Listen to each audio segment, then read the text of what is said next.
Hello दोस्तों, स्वागत है आप सभी का मेरे चैनल में। आज मैं आप सभी के लिए लेकर आया हूँ संस्कृत के 7 महत्वपूर्ण प्रश्न जो यूपी टेट और सी टेट के लिए बहुत ही महत्वपूर्ण है। तो चलिए शुरू करते हैं। हमारा पहला सवाल है, इत संज्ञा करने वाला सूत्र कौन सा है? दोस्तों, इत संज्ञा करने वाला इनमें से सूत्र कौन सा है? तो दोस्तों, इनमें से हो जाएगा हलंत्यम। क्या हो जाएगा दोस्तों?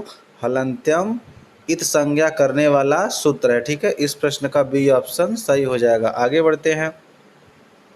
प्रत्याहार बनाने वाले सूत्रों की संख्या कितनी है? दोस्तों, प्रत्याहार बनाने वाले सूत्रों की संख्या कितनी है? 14। कितनी है दोस्तों? 14 प्रत्याहार बनाने वाले सूत्र हैं। इस प्रश्न का बी ऑप्शन सही हो जाएगा। दोस्तों, वीडियो को ध्यान से देखिएगा क्योंकि ये प्रश्न बहुत ही महत्वपूर्ण है। अगला प्रश्न है, ई वर्ण का उच्चारण स्थान क्या है? दोस्तों, ई वर्ण का उच्चारण स्थान क्या हो जाएगा? तालु। क्या हो जाएगा दोस्तों?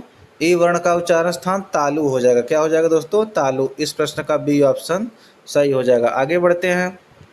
यण प्रत्याहार के अंतर्गत कौन से वर्ण आते हैं? दोस्तों, यण प्रत्याहार के अंतर्गत कौन से वर्ण आते हैं? तो दोस्तों, यण प्रत्याहार के अंतर्गत य, र, ल, व शब्द वर्ण आते हैं। इस प्रश्न का ए ऑप्शन सही हो जाएगा। ठीक है, आगे बढ़ते हैं।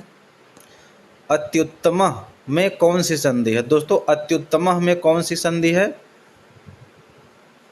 यड़ संधि है। कौन सी संधि है दोस्तों? यड़ संधि है अत्युत्तम में। इस प्रश्न का सी ऑप्शन सही हो जाएगा। आगे बढ़ते हैं। गंगोतकम का संधि विच्छेद क्या होगा? तो दोस्तों, गंगोतकम का संधि विच्छेद गंगाधन उदकम होगा। क्या होगा दोस्तों? गंगाधन उदकम। इस प्रश्न का बी ऑप्शन सही हो जाएगा, गंगाधन उदकम।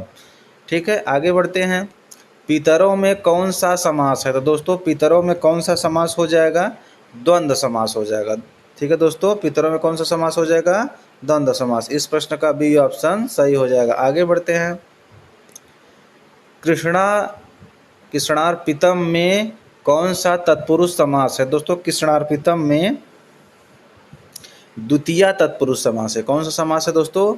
द्वितीय तत्पुरुष समास है कृष्णार्पितम में। इस प्रश्न का ए ऑप्शन सही हो जाएगा। वीडियो को ध्यान से देखिएगा दोस्तों। अगर चैनल पे नए हैं तो वीडियो को लाइक और चैनल को सब्सक्राइब जरूर करिएगा ताकि मुझे मोटिवेशन मिल सके।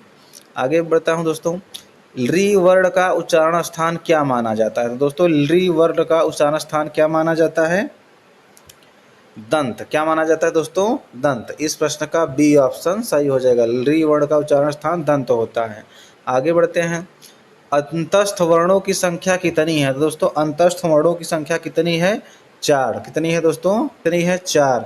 इस प्रश्न का बी ऑप्शन सही हो जाएगा। आगे बढ़ते हैं। बालकाय मोदकम रोचते, यहाँ बालकाय में चतुर्थी विभक्ति किस सूत्र से हुई है? दोस्तों, चतुर्थी विभक्ति किस सूत्र से हुई है? रुच्यार्थानाम प्रियमाण।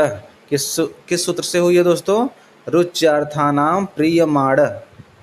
इसी शब्द से हुई है बालकाय की चतुर्थी विभक्ति। ठीक है, इस प्रश्न का बी ऑप्शन सही हो जाएगा। आगे बढ़ते हैं। साधु शब्द का तृतीय एक वचन रूप क्या है? तो दोस्तों, साधु शब्द का तृतीय एक वचन रूप क्या हो जाएगा? साधुना। क्या हो जाएगा दोस्तों? साधुना। इस प्रश्न का ए ऑप्शन सही हो जाएगा। ठीक है, आगे बढ़ते हैं। पा पा मतलब पीव धातु लट लकार उत्तम पुरुष एक वचन का रूप है। दोस्तों, पा पिव धातु लट लकार उत्तम पुरुष एक वचन का रूप होगा पिबाम। क्या होगा दोस्तों? पिबाम। इस प्रश्न का सी ऑप्शन सही हो जाएगा। आगे बढ़ते हैं।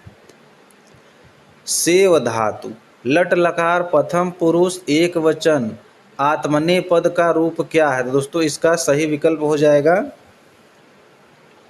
सेवते। क्या हो जाएगा दोस्तों? सेवते। इस प्रश्न का बी ऑप्शन सही हो जाएगा। सेव धातु का सेवते हो जाएगा। ठीक है, आगे बढ़ते हैं।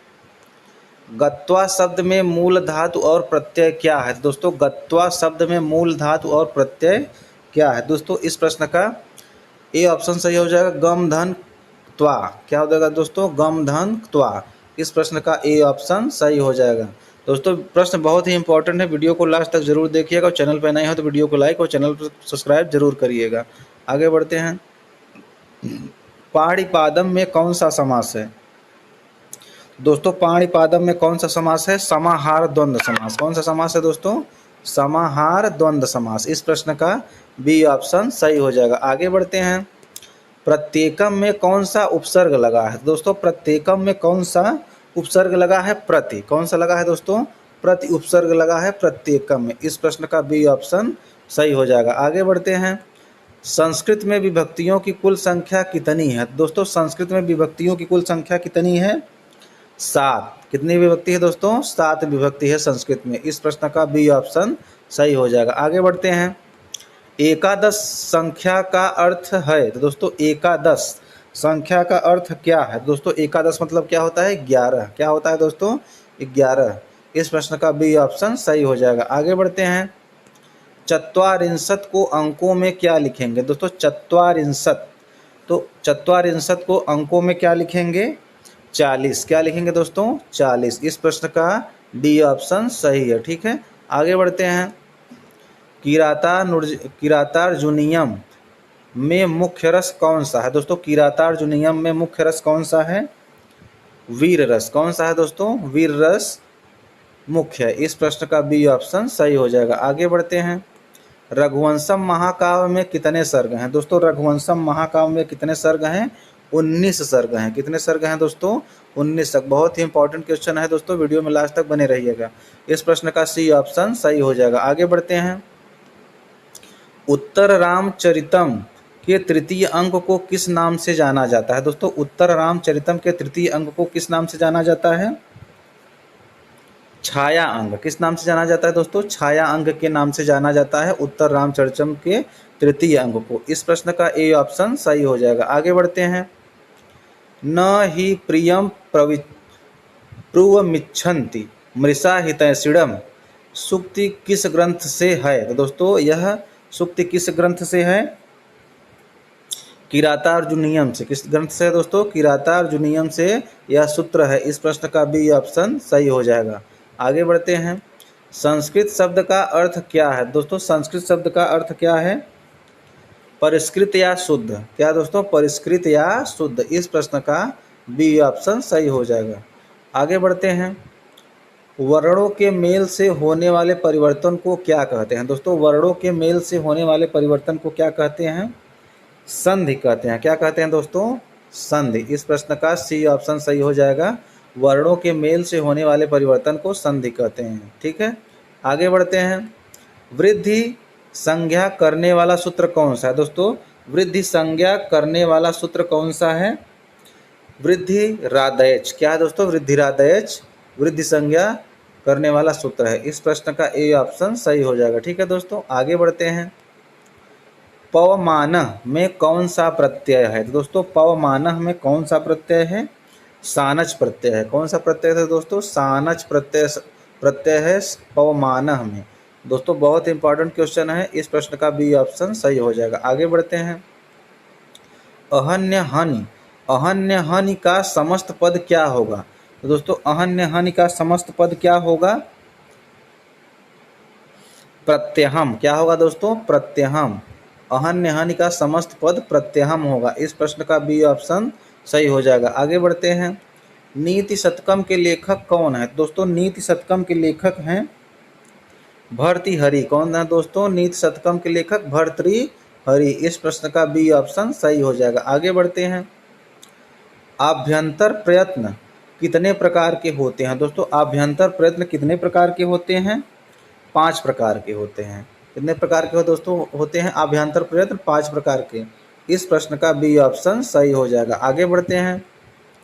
ऊष्म वर्णों का प्रत्याहार कौन सा है? दोस्तों ऊष्म वर्णों का प्रत्याहार कौन सा है? सल प्रत्याहार। कौन सा प्रत्याहार दोस्तों? सल प्रत्याहार के अंतर्गत आते हैं ऊष्म वर्ण। इस प्रश्न का सी ऑप्शन सही हो जाएगा। आगे बढ़ते हैं। बहुत ही ध्यान से देखिएगा दोस्तों सभी प्रश्न, क्योंकि ये प्रश्न बहुत इंपॉर्टेंट है। आगे देखते हैं। हितोपदेश के रचयिता कौन है? दोस्तों हितोपदेश के रचयिता हैं नारायण पंडित। कौन है दोस्तों? नारायण पंडित हितोपदेश के रचयिता हैं। इस प्रश्न का बी ऑप्शन सही हो जाएगा। आगे बढ़ते हैं। अव्यय शब्द वे होते हैं जिनमें, दोस्तों अव्यय शब्द वे होते हैं जिनमें कोई परिवर्तन नहीं होता। ठीक है दोस्तों, अव्यय शब्द वे होते हैं जिनमें कोई परिवर्तन नहीं होता। इस प्रश्न का डी ऑप्शन सही हो जाएगा। आगे बढ़ते हैं। अहमपिका संधि विच्छेद है दोस्तों, अहमपिका संधि विच्छेद है। अहम धन अपि, अहमपिका संधि विच्छेद हो जाएगा अहम धन अपि। इस प्रश्न का बी ऑप्शन सही हो जाएगा। आगे बढ़ते हैं।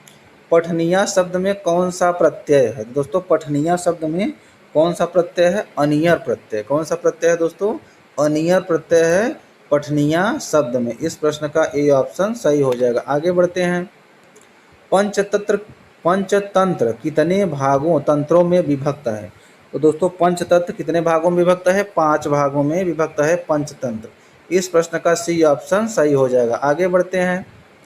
कुमार संभवम के रचयिता का नाम क्या है? तो दोस्तों कुमार संभवम के रचयिता का क्या नाम है? कालिदास। क्या नाम है दोस्तों? कालिदास जी कुमार संभवम के रचयिता हैं। इस प्रश्न का सी ऑप्शन सही हो जाएगा। आगे बढ़ते हैं।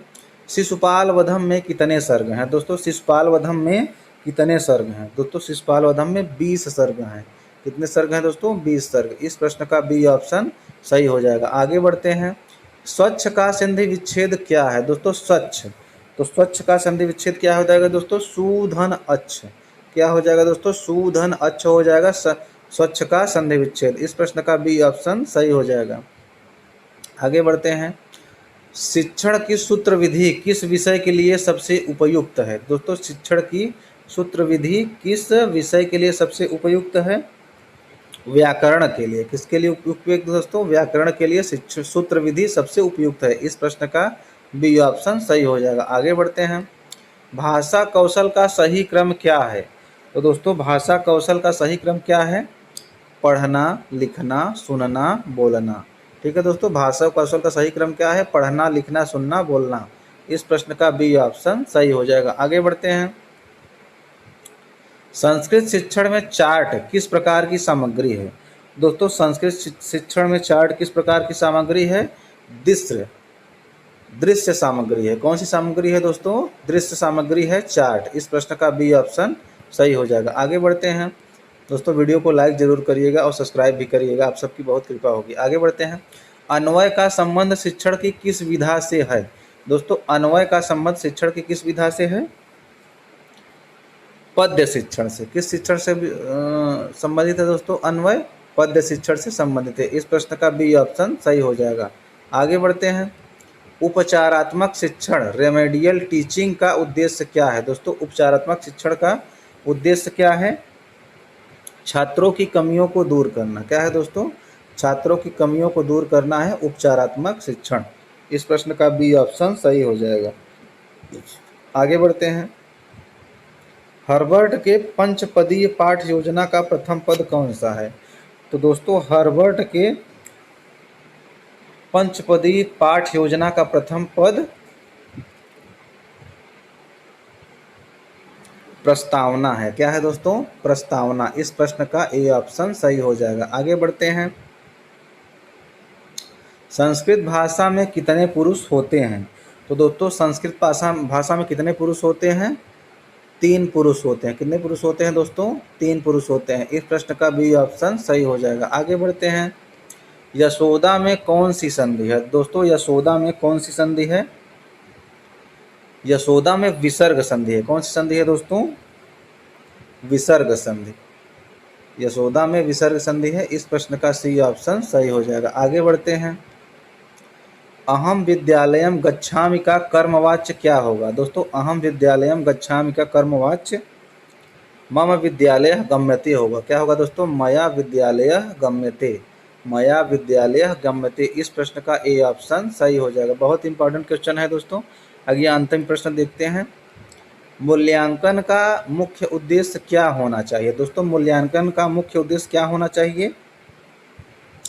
सीखने में होने वाली कठिनाइयों को जानना। क्या होना चाहिए दोस्तों मूल्यांकन का सही उद्देश्य? सीखने में होने वाली कठिनाइयों को जानना मूल्यांकन का सही उद्देश्य होना चाहिए। सीखने में होने वाली कठिनाइयों को जानना। इस प्रश्न का बी ऑप्शन सही हो जाएगा। ठीक है, तो इसी के साथ हमारे 50 प्रश्नों का संस्कृत व्याकरण के प्रश्न समाप्त होते हैं। अगर यह वीडियो आपको अच्छा लगा हो तो वीडियो को लाइक और चैनल को सब्सक्राइब जरूर करें। आप सभी का बहुत बहुत धन्यवाद। आपका दिन शुभ हो।